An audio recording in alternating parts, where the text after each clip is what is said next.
യാതൊരു മെസ്സേജൊന്നും കൊടുത്തിട്ടില്ലെങ്കിലും നമ്മളെ daily contact ചെയ്യുന്ന ചില ആൾക്കാരുണ്ട്.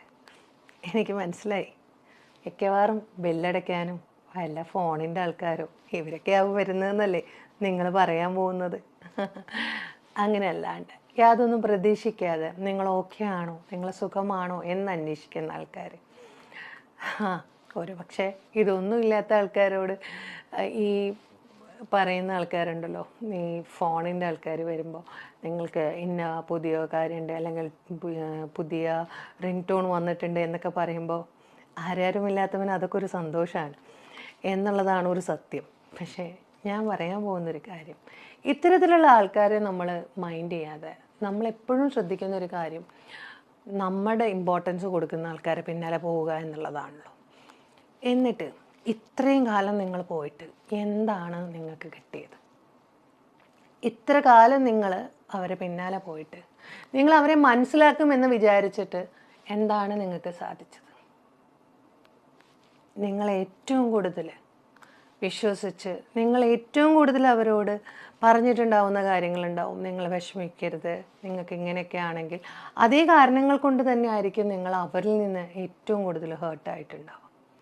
എന്നിട്ടും നിങ്ങൾ അവരുടെ അടുത്തേക്ക് പോകുന്നത് അത് അവർക്ക് പെട്ടെന്നുള്ള ദേഷ്യത്തിലായിരിക്കും, പെട്ടെന്ന് അങ്ങനെ ആയിരിക്കും. അവർ വിഷമിക്കില്ലേ എന്ന് ഞാൻ മാറി നിന്നാൽ അവർ വിഷമിക്കില്ലേ എന്നൊരു തോട്ടായിരിക്കും.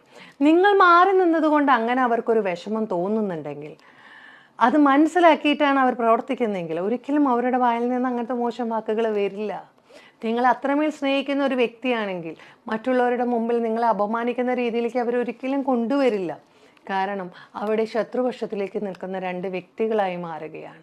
ആരാര് ജയിക്കുമെന്നൊരു ഫീലിങ്ങിലേക്ക് എത്തുമ്പോൾ അവിടെ ഇഷ്ടങ്ങൾ കുറവായിക്കൊണ്ടിരിക്കുകയാണ്. അത് മനസ്സിലാക്കുന്ന സമയത്ത് മാറുക, അതുതന്നെയാണ് അതിന് ഏറ്റവും വലിയ പ്രതിവിധി. നിങ്ങൾ അവിടെ നിന്ന് മാറി നിൽക്കുക. നിങ്ങൾക്ക് അവിടെ വാല്യൂ, റെസ്പെക്റ്റ് ഇല്ലാത്തടത്ത് നിന്ന് മാറി നിന്നിട്ടില്ലെങ്കിൽ പിന്നെ ജീവിതത്തിൽ ഒരിക്കലും നിങ്ങൾക്ക് തലയുയർത്തി നടക്കാനല്ല, നിങ്ങളുടെ ഇമോഷൻസിനെ എപ്പോഴും താഴ്ത്തിട്ട് നടക്കാനേ നിങ്ങൾക്ക് നേരം ഉണ്ടാവുള്ളൂ. ഒരു 5 മിനിറ്റ് ദേഷ്യത്തിൻ്റെ ഉള്ളിൽ നമ്മൾ പറഞ്ഞുണ്ടാക്കുന്ന വാചകങ്ങളുടെ വേദന അത് അനുഭവിച്ചവർക്കേ അറിയുള്ളൂ. അത് അത്രമാത്രം ഉള്ളിലേക്കാണ് പോയിട്ടുണ്ടാവുക. അപ്പോൾ പലപ്പോഴും നമ്മുടെ ദേഷ്യം ഉണ്ടാവുന്നത് വളരെ ചെറിയൊരു കാര്യത്തിനാണെങ്കിലും നമ്മൾ പറഞ്ഞു വെച്ചിട്ടുണ്ടായ വാക്കുകൾ കൊണ്ടുണ്ടാവുന്ന പിന്നീടുണ്ടാവുന്ന പ്രശ്നങ്ങൾ എപ്പോഴും വലുതായിരിക്കും. അതുകൊണ്ട് തന്നെ നമ്മൾ ഒന്ന് ചിന്തിക്കുന്നത് നല്ലതാണ്, നമ്മുടെ ദേഷ്യത്തിനെ ഒന്ന് മനസ്സിലാക്കുന്നത് നല്ലതാണ്.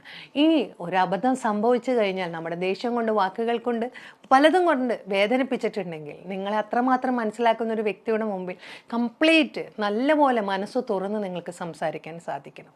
ഇതെല്ലായ്പ്പോഴും ഓക്കെ അല്ല, എന്നും ഈ ശീലമാണെങ്കിൽ അതാർക്കാണെങ്കിലും ഓക്കെ ആവില്ല.